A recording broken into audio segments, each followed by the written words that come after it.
Commander Vex Korath had killed 347 humans in his lifetime, each death recorded in the neural implant behind his left temple. Each face catalogued in the memory banks of the Dominion's greatest hunter. The Empire had bred him for this singular purpose, the eradication of the most dangerous species in the galaxy. The ship's klaxon screamed as his dreadnought, the Bone Harvest, dropped out of hyperspace above the human colony world of Epsilon Tertius. Through the tactical display, Vex watched the planet's surface, a swirling canvas of blues and greens that humans seemed to favor for their settlements. Below, 2 million of the vermin had built their cities, raised their young, and lived their brief, chaotic lives in defiance of galactic order. Target acquired. Commander. His weapons officer hissed through mandibles that clicked with anticipation. The orbital defense platforms are primitive. This will be swift. Vex's forearms moved across the command console with mechanical precision. His elongated skull, ridged with ceremonial scars that marked each 100 kills, reflected the crimson battle light of the bridge. The Talvari had engineered themselves for war over millennia. 7 feet of predatory perfection wrapped in bioarmor that responded to thought alone. Begin the cleansing, he commanded, his voice carrying the harmonic undertones that marked him as a seventh circle hunter. Leave no structure standing. The human's infection ends here. The first plasma lance struck the planet's northern continent, carving a canyon of molten glass, where a city of 50,000 had stood moments before. Vex felt nothing. Emotion was weakness. Attachment was failure. He had been conditioned from birth to view humans as the galaxy's greatest threat, their unpredictable nature and rapid expansion marking them for extinction. His tactical screen flickered with incoming data streams. Human ships were rising from the planet's surface, fighters mostly, their pilots undoubtedly screaming defiance even as they faced certain death. The sight should have filled Vex with the cold satisfaction of a hunt well executed. Instead, something went terribly wrong. The lead fighter broke through his defensive screen, its pilot executing a maneuver that defied both physics and sanity. The small craft spun through overlapping fields of plasma fire, somehow threading a path that should have been impossible. Vex's enhanced vision tracked the ship as it came alongside the Bone Harvest's command deck, close enough that he could see through the fighter's canopy.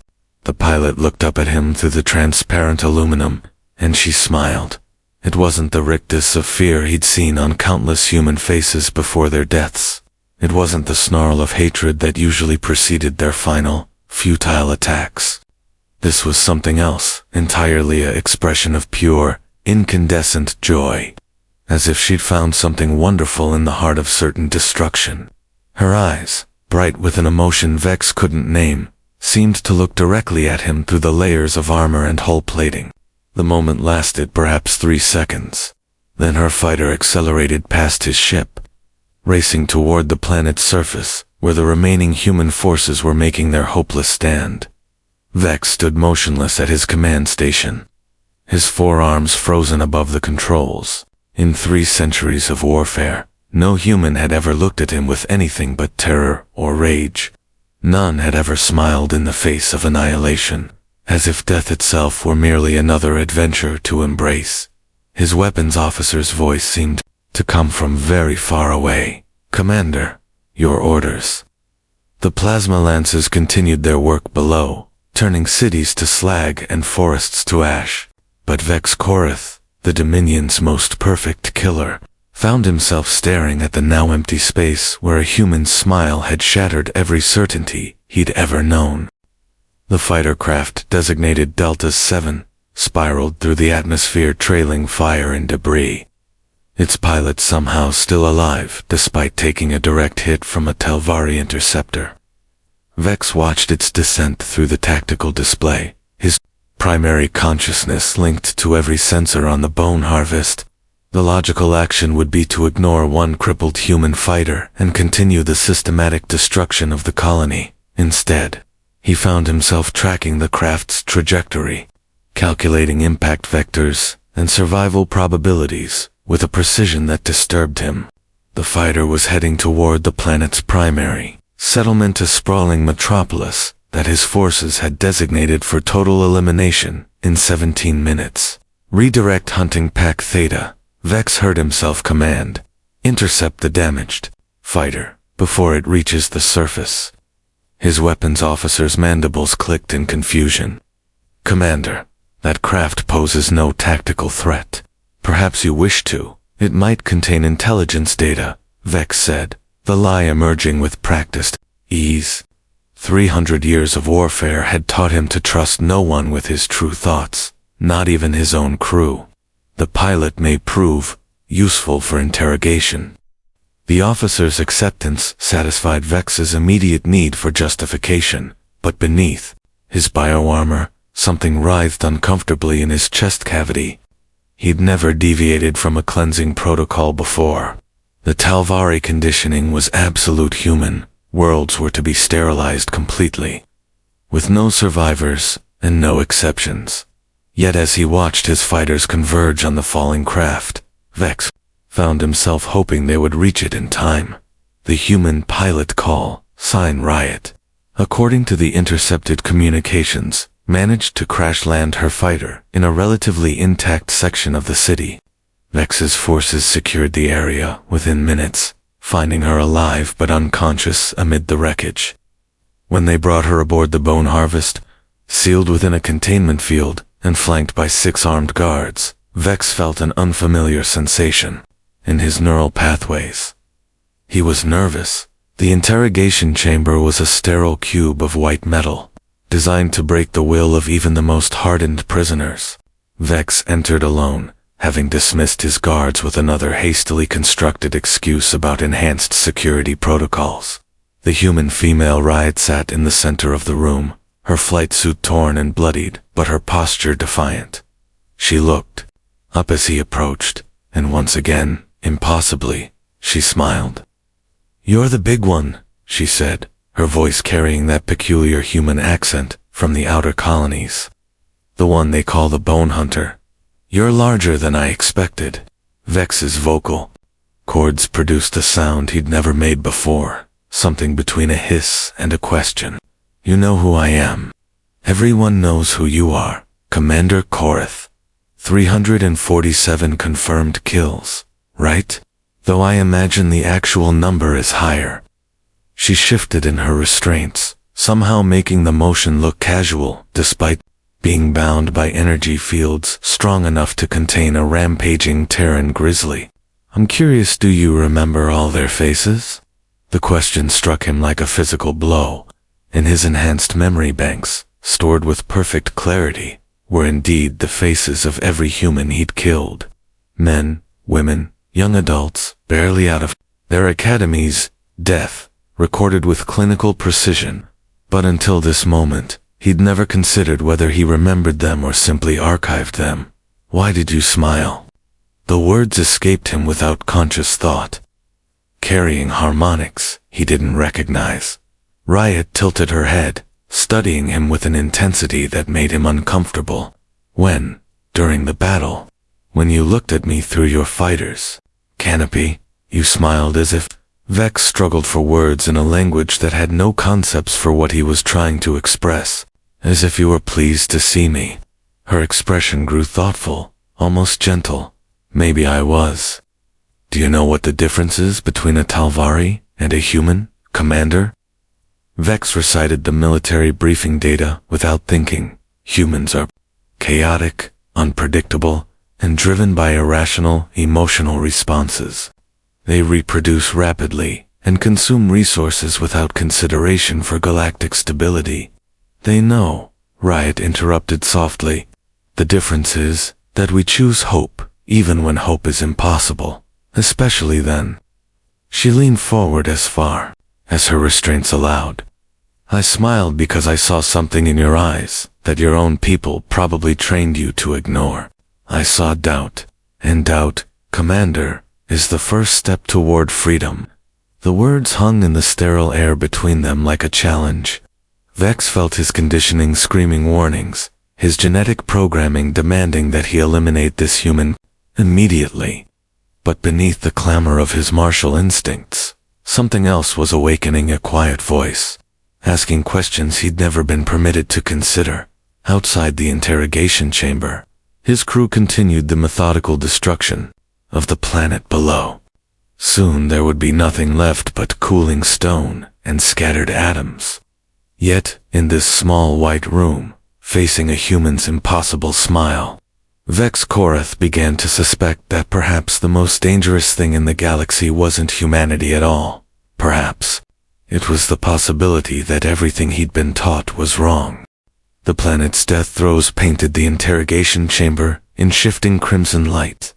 Through the transparent aluminum viewport, Vex could see the orbital bombardment continuing its methodical work, turning Epsilon Tertius into a monument to Telvari efficiency.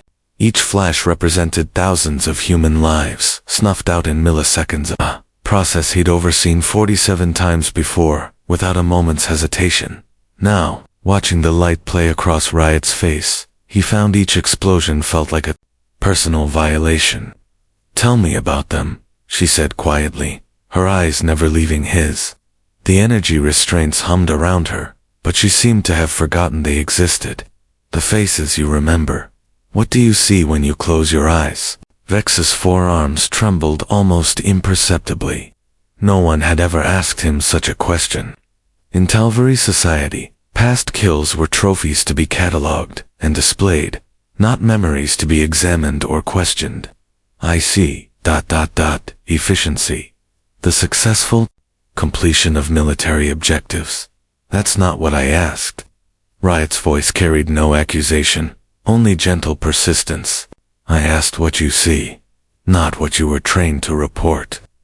The chamber fell silent, except for the distant rumble of weapons fire. Vex found himself accessing memory files he'd sealed away for decades, not the clinical tactical reports, but the raw sensory data his implants had recorded. Faces materialized in his enhanced consciousness, a young human male clutching a datapad, his mouth forming the word please as plasma fire consumed him. A woman in medical robes trying to shield. 3 children behind her body. An elderly human looking up at Vex, with something that might have been forgiveness, just before the end.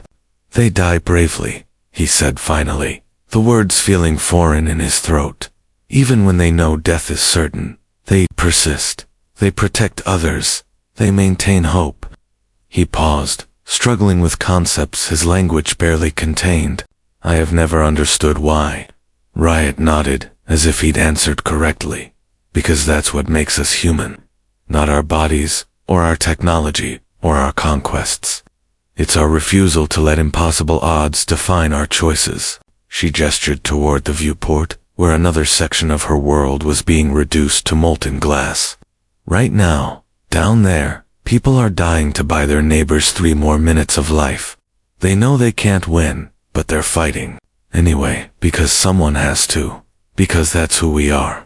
Vex's bioarmor felt suddenly constricting, as if his own body were rebelling against 3 centuries of conditioning. It is irrational, wasteful. The tactical advantages of surrender. There are no tactical advantages to surrender when the enemy's goal is extinction, Riot interrupted. "You don't take prisoners, Commander. You don't establish protectorates or negotiate treaties.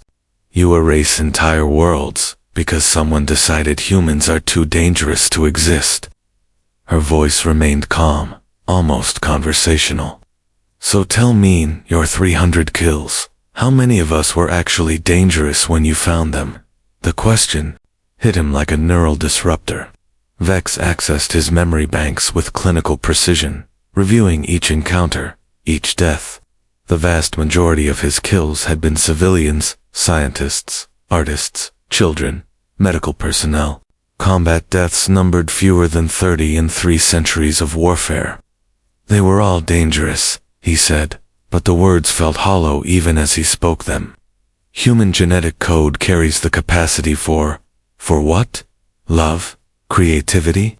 The ability to find beauty in impossible places. Riot's smile returned, sadder now, but no less radiant. "Yes, we're dangerous, Commander. We're dangerous because we prove that consciousness doesn't have to be bound by fear. We're dangerous because we choose joy even in the face of annihilation. We're dangerous because we make beings like you question whether the universe really needs to be as cold as your people claim. Vex stood motionless for several minutes, his enhanced cognitive systems processing implications that threatened the foundation of his existence. Outside, the bombardment was entering its final phase. Soon, Epsilon Tertius would be nothing but cooling rock, another successful mission in his perfect record. But perfection, he was beginning to realize, might be the most dangerous thing of all. The bombardment will be complete in 11 minutes, he said finally. Then this ship will depart for the next designated target. There are 47 human colonies remaining on our mission priority list. Riot's expression didn't change. I know. You will be terminated when we reach deep space. Standard protocol for prisoner disposal. I know that too. Vex leaned forward, bringing his elongated skull closer to the energy field that separated them. Why are you not afraid? Her smile widened, and for the first time, Vex thought he understood what he was seeing. It wasn't the absence of fear, it was fear transformed into something else entirely. Fear alchemized into defiance, terror reforged as hope. Because I've already won, she said simply. Look at yourself, Commander. Look at what's happening behind those predators' eyes. 300 years of perfect conditioning, and here you are asking questions you've never asked before. She gestured toward the viewport, where her world continued to die.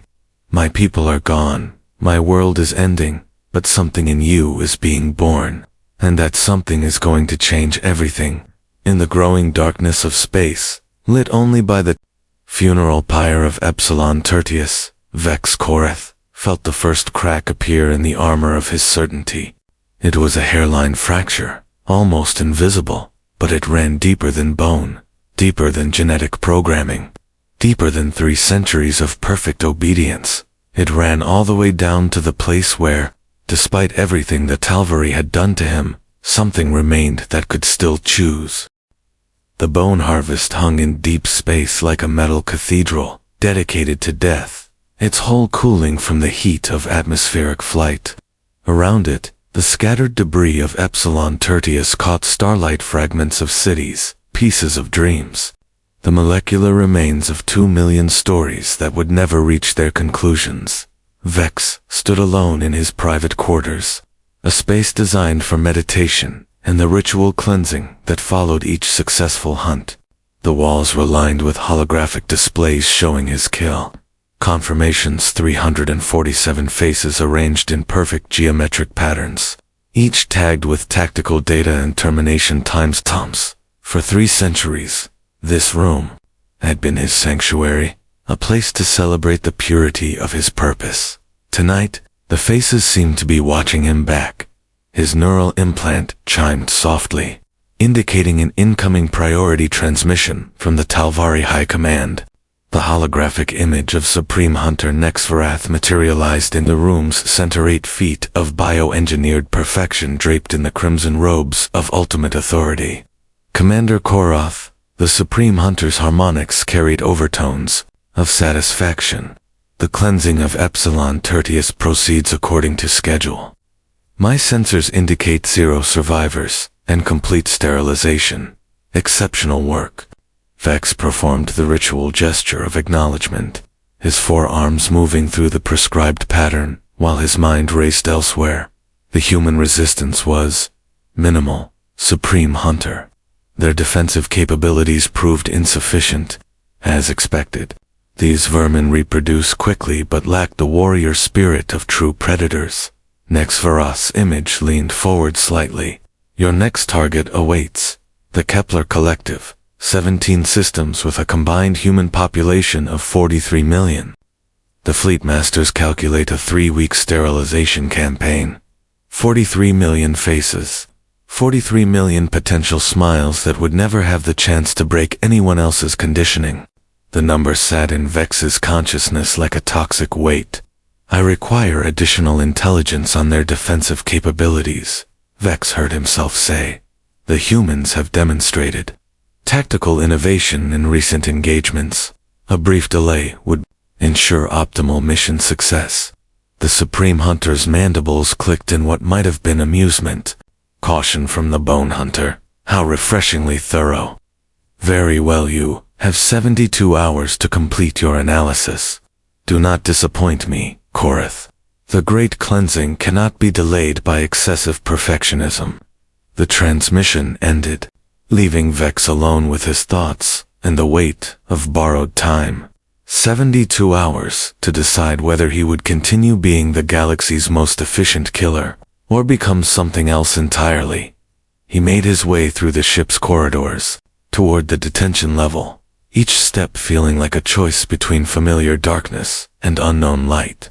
The crew he passed moved with the precision of trained killers, their bioarmor gleaming under the ship's crimson battle lights. These were his people, his brothers in the great work of galactic purification. They trusted him absolutely, followed his orders without question. Soon, one way or another, he would have to betray that trust. The interrogation chamber was exactly as he'd left it. Sterile white walls reflecting the dying light of Epsilon Tertius's remains. But Riot was different. She sat in her restraints with her eyes closed, her breathing deep and regular. For a moment, Vex thought she might be unconscious, but as he approached, she spoke without opening her eyes. 72 hours. That's more time than I expected. Vex's bioarmor shifted color slightly, an involuntary response he'd thought himself incapable of. You monitored my communications. I monitored you, Commander. Your harmonics changed during the conversation. Whatever. You told your superior. It wasn't the complete truth. Riot opened her eyes and fixed him with that impossible gaze. The question is, what are you planning to do with those extra hours? The chamber fell silent, except for the subtle thrum of the ship's engines. Vex found himself studying Riot's face, with the same intensity he'd once reserved for tactical analysis. There was something in her expression, not the desperate hope of a prisoner grasping for reprieve, but the calm certainty of someone who had already made peace with the universe. In my culture, he said slowly, there is a concept called the final understanding. It occurs when a warrior realizes that the battle they have been fighting is not the war they thought they were in. His forearms moved restlessly, tracing patterns in the air that had no meaning in Talvari combat doctrine. I believe I am experiencing this phenomenon. Riot nodded, as if she'd been expecting this exact confession. What do you think the real war is, Commander? Vex was quiet for a long time, his enhanced mind processing possibilities that felt both terrifying and liberating. When he finally spoke, his voice carried harmonics he'd never produced before, frequencies that might have been wonder, or perhaps hope. I think it is a war between those who believe consciousness must be constrained by fear, and those who insist it can be elevated by choice. He paused, watching her face for any sign of mockery or manipulation. I think it is a war between the certainty of control and the chaos of freedom, and I think, he took what humans might have called a deep breath. I think I have been fighting on the wrong side. Riot's smile blazed across her features like sunrise on a world that had never known night. Now that, she said softly, is the most dangerous thought in the galaxy. Outside the chamber, the Bone Harvest continued its journey, through space, carrying its crew toward the next scheduled atrocity. But in the heart of the ship, in a small white room lit by the death of worlds, something unprecedented was taking root. Alver, warrior, was learning to question everything he had ever been taught, and in 71 hours and 30 minutes, he would have to decide whether to act on those questions or bury them forever in the familiar darkness of absolute obedience. The ship's chronometer showed 36 hours remaining when Vex made his first overt act of treason. He accessed the Bone Harvest's central database through his command codes and began copying File's tactical assessments. fleet deployments, the complete strategic overview of the Great Cleansing Campaign. Each data transfer felt like another step across a bridge that was burning behind him. He worked in his quarters, surrounded by the holographic faces of his victims, their silent witnesses to his transformation. The irony wasn't lost on him. The very humans he'd killed were now watching him attempt to save their species. Some cosmic justice in that, perhaps, though he doubted any of them would appreciate the gesture. The files he was stealing contained the locations and timetables for every planned human extermination over the next 50 years. 47 worlds, 18 billion lives, all scheduled for termination with the mechanical precision that had made the Talvari the most feared predators in the galaxy. The scope of it was staggering, even for someone who had spent centuries as an instrument of genocide. His neural implant chimed with an incoming message from his weapons officer. Commander, the crew requests permission to conduct ritual cleansing ceremonies. The successful hunt honor requires acknowledgement. Vex authorized the request with distracted efficiency. Around him, his crew would be celebrating their victory over Epsilon Tertius, reciting the ancient harmonics that praised the purity of extinction. Once, he had found these ceremonies deeply satisfying affirmation that he was fulfilling his genetic destiny as the galaxy's apex predator. Now, the thought of his crew's joy made him feel something he had no word for. The closest human equivalent might have been shame. A soft chime indicated someone approaching his quarters. Vex sealed the stolen data files and opened the door to find his chief tactical officer, Zixgathan, standing in the corridor. The younger Talvari's bioarmor showed the fresh scarification marks of a successful campaign, each line representing confirmed kills during the planet's destruction. Commander, Zixgathon's harmonics carried undertones of concern. The crew is honored by your victory, but some have noted your absence from the celebration. Are you, unwell? The question was loaded with implications. Illness was weakness among the Talvari, and weakness was grounds for replacement. Vex had seen dozens of commanders stripped of rank and subjected to genetic reconditioning for displaying insufficient warrior spirit. I am evaluating tactical data for our next engagement, Vex replied, allowing his voice to carry the cold authority that had kept his crew in line for decades. The humans continue to surprise me with their adaptability. I will not underestimate them again. Zixgathon's mandibles clicked approval. Your perfectionism serves the Empire well, Commander. The Supreme Hunter chose wisely when he selected you to lead this campaign. The younger officer paused, then added with something approaching affection. Your father would be proud. 347 confirmed kills you have surpassed even his legendary record. The mention of his father hit Vex like a neural disruptor.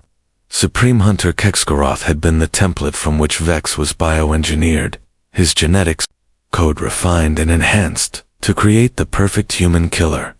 Everything Vex was, everything he had accomplished, was built on the foundation of that legacy. A legacy he was about to betray. Thank you, tactical officer.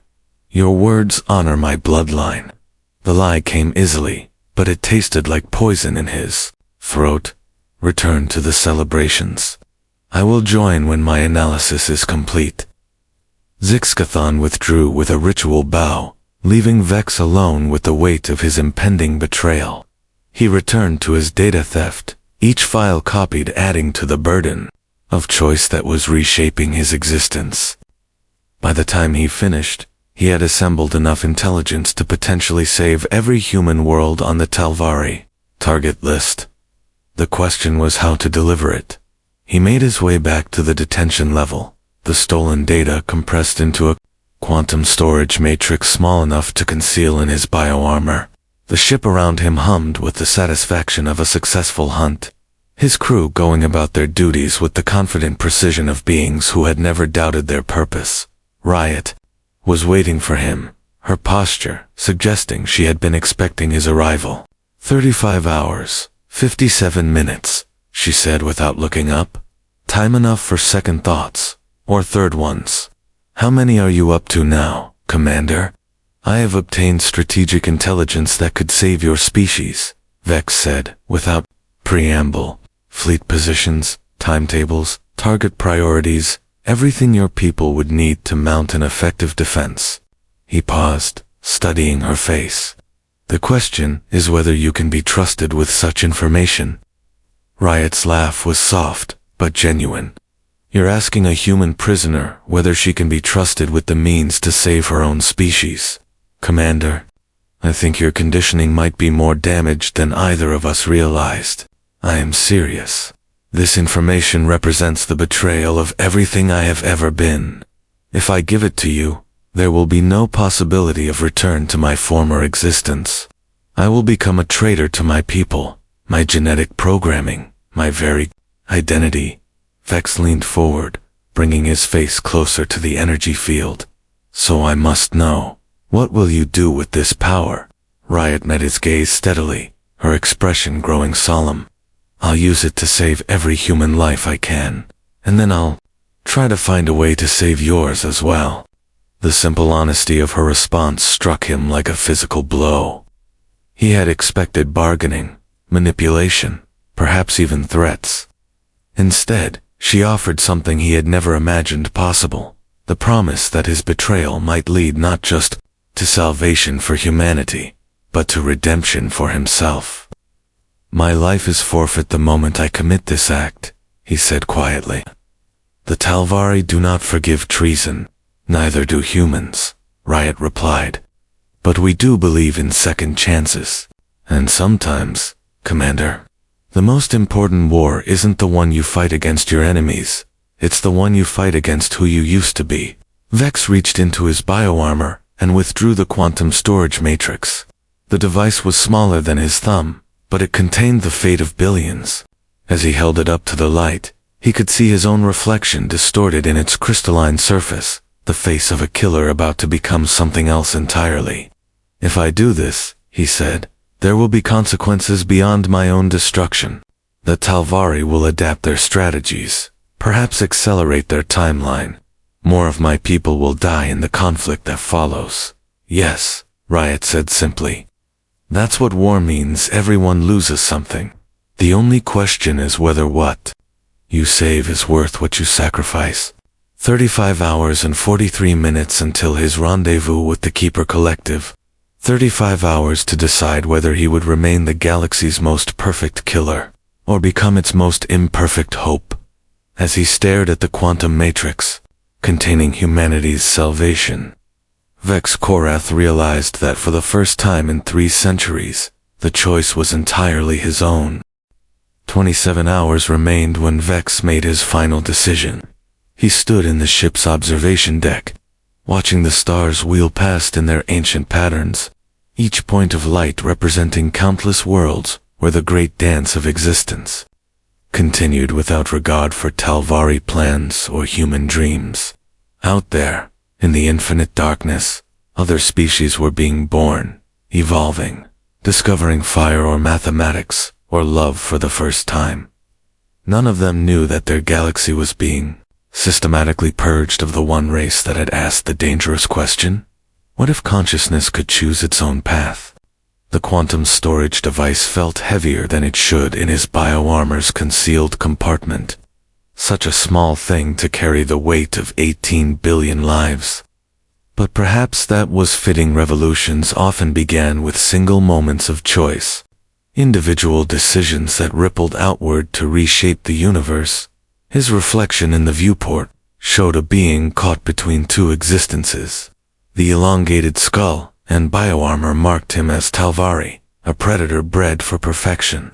But the eyes looking back at him held something that would have horrified his creator's. Doubt had evolved into hope, and hope was the most human infection of all. Commander. The voice belonged to Zixcathan, approaching with the respectful caution due a superior officer. The crew has completed their celebrations. We await your orders for the next phase. Vex turned from the viewport, his 4 arms moving in the ritual acknowledgement pattern. Prepare for hyperspace translation. We depart for the Kepler Collective in 1 hour. At once, Commander. The tactical officer hesitated, then added with genuine concern, Sir, if I may observe, seem, different. Changed. The successful hunt should bring satisfaction. Yet you appear troubled. For a moment, Vex considered telling the truth. Zixgathan had served under him for 30 years, had followed his orders without question through a dozen campaigns. The younger Tal'Vere deserved better than betrayal from the commander. He'd trusted absolutely, but the truth would only force Zixgathan to choose between loyalty and duty, and that was a burden Vex could spare him. I am contemplating the scope of our mission, Vex said finally. 47 worlds, tactical officer. The complete extinction of a species that has existed for 300,000 years. Even for one who has devoted his existence to the hunt, the magnitude is, sobering. Zixgathan's mandibles clicked, understanding. The final battles are often the most challenging, Commander. But consider, when our work is complete, the galaxy will know perfect order. No more chaos, no more unpredictable expansion. The peace of the grave, eternal and absolute. The phrase chilled, vexed more than he would have thought possible. The peace of the grave, that was what the Tal'Vere were offering the universe. Not harmony or balance, but the silence that came when all voices had been stilled forever. Return to your duties, Vex commanded. I will join you on the bridge shortly.